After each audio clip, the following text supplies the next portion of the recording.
KGF సినిమాలో ఒక dialogue ఉంటుంది. ఏంటంటే 10-12 మంది బచ్చాగాళ్ళని కొట్టి డాన్ అయిపోతాము అని చెప్పి. అప్పుడు యష్ ఒక డైలాగ్ కొడతాడు. ఏంటంటే నేను కొట్టిన ప్రతి ఒక్కడు డానే అని చెప్పి. అలాగే ఏక్ బిహారీ సప్పే భారీ అని చెప్పి ఒక డైలాగ్ ఉంటుంది కదా. కానీ ఏ బిహారీ మొత్తం ప్రపంచం మీద భారీగా పడబోతున్నాడు రాబోయే కాలంలో. ఎవరి గురించి మాట్లాడుతున్నాను అనుకుంటున్నాను?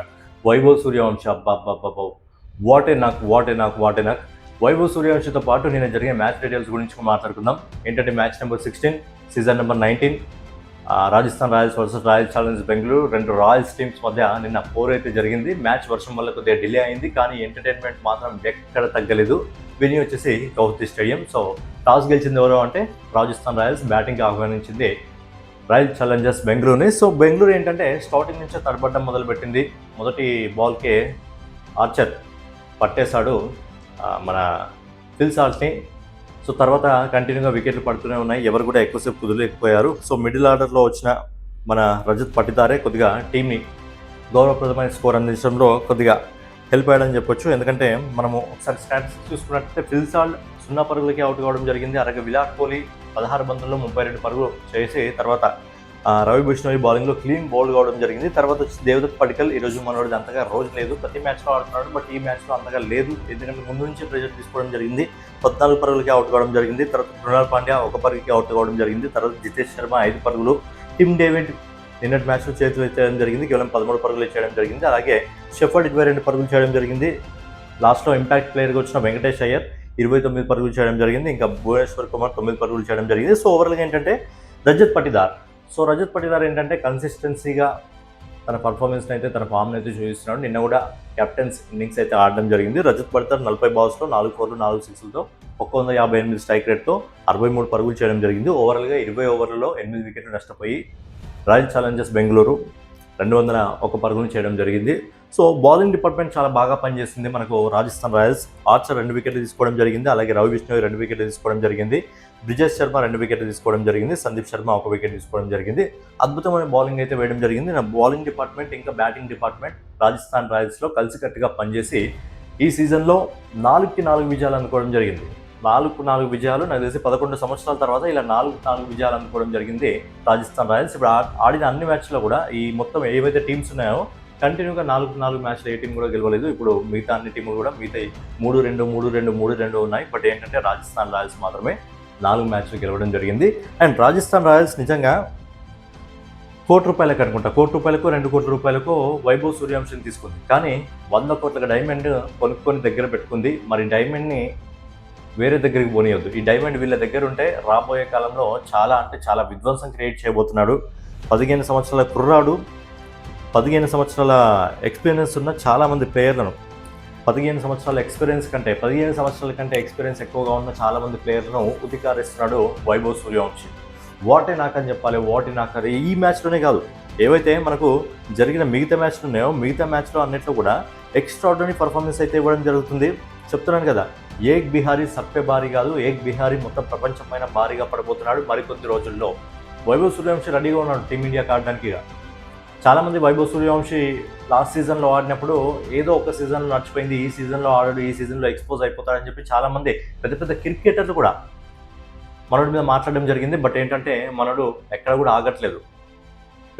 ప్రపంచంలో ఉన్న పెద్ద బౌలర్స్ని టార్గెట్ చేస్తున్నాడు. బూమ్రా మనం మాట్లాడుకుంటే ప్రపంచంలో చాలా పెద్ద బౌలర్ అని చెప్పి ప్రపంచమే భయపడుతుంది బూమ్రాని చూసి. సో బూమ్రా బౌలింగ్లో మొదటి బాల్కే చెక్క. తర్వాత హెజల్వుడ్ లాస్ట్ ఇయర్ ఆర్సీబీకి కప్పు రావడానికి మెయిన్ ఇంపార్టెంట్ బౌలర్. హెజల్వుడ్ని కూడా 1 ఓవర్లో ఉతికి ఆరేశాడు. 4-4-4-6. భువనేశ్వర్ కుమార్ కూడా మంచి వెల్కమే ఇచ్చాడు. అంటే ప్రపంచంలోనే మోస్ట్ డేంజరస్ బౌలర్స్ బూమ్రాని, హెజల్వుడ్ని కొట్టాడంటే నాకు తెలిసి ప్రపంచంలో ఏ బౌలర్నైనా ఉతికారేస్తాడు వైభవ్ సూర్యవంశి. ఇది అర్థమైపోతుంది. సో వైభవ్ సూర్యవంశి రాబోయే రోజుల్లో ఇండియాకి మామూలుగా కాదు, కోత కోయనున్నాడు ఇండియా తరపు నుంచి. చాలా కీ ప్లేయర్గా మారబోతున్నాడు ఇండియాకి Vaibhav Suryavanshi.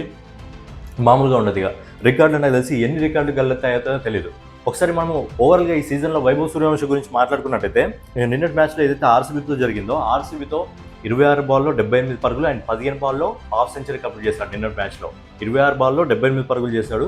15 బాల్లో half century complete చేసుకున్నాడు. అండ్ మన ముంబైతో 14 బాల్లో 39 రన్స్ చేస్తాడు. 14 బాల్స్లో 39 రన్స్ అంటే కూడా తక్కువేం కాదు. అయితే అది వైభవ్ సూర్యవంశీకి తక్కువ అనిపిస్తుంది. అంటే 14 బాల్లో 39 చేశానా అని వైభవ్ సూర్యవంశీకి అనిపిస్తుంది, కానీ అది తక్కువ స్కోర్ ఏం కాదు. అండ్ జీటీ పైన 18 బాల్స్లో 31 పరుగులు అండ్ సిఎస్కే మీద 17 బాల్లో 52 పరుగులు. అక్కడ కూడా 15 బాల్లో హాఫ్ సెంచరీ చేయడం జరిగింది. ఓవరాల్గా ఇదే సీజన్లో 2 సార్లు 15 బాల్లో హాఫ్ సెంచరీ చేయడం జరిగింది. అండ్ మనడు స్టాటిక్స్ గురించి కూడా నేను ఒకసారి చెప్పినట్టయితే మీకు, మనడు ఓవరాల్గా ఈ ఐపీఎల్లో ఇప్పటివరకు ఐపీఎల్ ఈ సీజన్లలో 11 మ్యాచ్లు ఆడడం జరిగింది. ఈ సీజన్లో లాస్ట్ సీజన్లో కలిపి 11 మ్యాచ్లు ఆడింది. 11 మ్యాచ్లు ఆడితే మనడు 11 మ్యాచ్ల్లో 4 సార్లు హాఫ్ సెంచరీ చేశాడు. అంటే యావరేజ్గా ప్రతి 2 మ్యాచ్లకు ఒకసారి హాఫ్ సెంచరీ కొడుతున్నాడు. ప్రతి 2 మ్యాచ్లకు ఒకసారి కన్ఫర్మ్గా హాఫ్ సెంచరీ కొడుతున్నాడు. అలాగే ఒక ఫాస్టెస్ట్ సెంచరీ కూడా ఐపీఎల్లో ఉంది. సో ఎంత సాలిడ్గా ఆడుతున్నాడో అర్థం చేసుకోండి. ఇప్పుడే మొదలు పెట్టాడు. ఇక రాబోయే కాలంలో ఎలాంటి విధ్వంసం క్రియేట్ చేస్తాడో మనం చెప్పలేం. నిన్న ధ్రువ్ జురేల్ కూడా అద్భుతంగా ఆడాడు, కానీ ధ్రువ్ జురేల్ పైన ఎవరు మాట్లాడుకోవట్లేదు. అందరు వైభవ్ సూర్యవంశీ గురించి మాట్లాడుకుంటారు. ఇకపై నుంచి రాజస్థాన్ రాయల్స్ వేరే ఏదైనా టీంతో మాట్లాడితే రాజస్థాన్ రాయల్స్ గెలుస్తుందా లేదా అని పక్కన పెట్టి నాకు తెలిసి వైభవ్ సూర్యవంశీ ఇంత కొట్టగలడు అని చెప్పి ఇదే మాట్లాడుకుంటారేమో. సో అలాంటి బ్యాటింగ్ అయితే చేస్తున్నాడు. ఒకసారి మనం బ్యాటింగ్ గురించి మాట్లాడుకున్నట్టయితే రాజస్థాన్ రాయల్స్లో యశస్వి జైస్వాల్, వైభవ్ సూర్యవంశీ ఇంకా ధ్రువ్ జురేల్ వీళ్ళు ముగ్గురు కూడా మంచి సాలిడ్ ఫామ్లో ఉన్నారు. మంచి సాలిడ్ ఫామ్లో ఉన్నారు. ధ్రువ్ జురేల్ లాస్ట్ సీజన్లో చాలా మ్యాచ్లు ఫెయిల్ కావడం జరిగింది. కొన్ని మ్యాచ్లు ధ్రువ్ జురేల్ వల్ల కూడా ఓడిపోయిన మ్యాచ్లు ఉన్నాయి. బట్ ఈ సీజన్లో చాలా అద్భుతంగా ఆడుతున్నాడు. అండ్ బౌలింగ్ డిపార్ట్మెంట్ కూడా ఆర్చర్, సందీప్ శర్మ, రవి బిష్ణోయ్ ఎక్సలెంట్గా బౌలింగ్ చేయడం జరుగుతుంది. ఓవరాల్గా ఒక ఆల్రౌండర్ పర్ఫార్మెన్స్ అయితే చూపించడం జరుగుతుంది. ఖచ్చితంగా ఈ సీజన్ కప్పు కొట్టడంలో వీళ్ళు 1-2 స్థానాల్లో ఉండే అవకాశం ఎక్కువగా ఉంది. ఎందుకంటే బ్యాటింగ్ డిపార్ట్మెంట్ అంత సాలిడ్గా ఉంది, బౌలింగ్ డిపార్ట్మెంట్ అంత సాలిడ్గా ఉంది.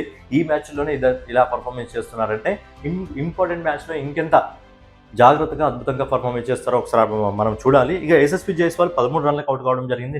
యశస్వి జైస్వాల్ తొందరగా అవుట్ కావడం జరిగింది. బట్ మొన్నటి మ్యాచ్లో ఉతికి ఆరేశారు, మనందరికీ తెలిసిన విషయమే. సో ఆ పారి నిన్న ఎవరు ఆడారంటే వైభవ్ సూర్యవంశీ నిన్న 26 బాల్స్లో 8 4లు 7 6లతో 300 స్ట్రైక్ రేట్, 78 పరుగులు చేయడం జరిగింది. ధ్రువ్ జురేల్ 43 బాల్స్లో 8 4లు 3 6లతో 188 స్ట్రైక్ రేట్తో 81 పరుగులు చేయడం జరిగింది. నాట్అవుట్గా నిలవడం జరిగింది. మ్యాచ్ని గెలిపించాడు. బట్ ఎవరు ధ్రువ్ జురేల్ గురించి మాట్లాడుకోవట్లేదు, ఓన్లీ వైభవ్ సూర్యవంశీ.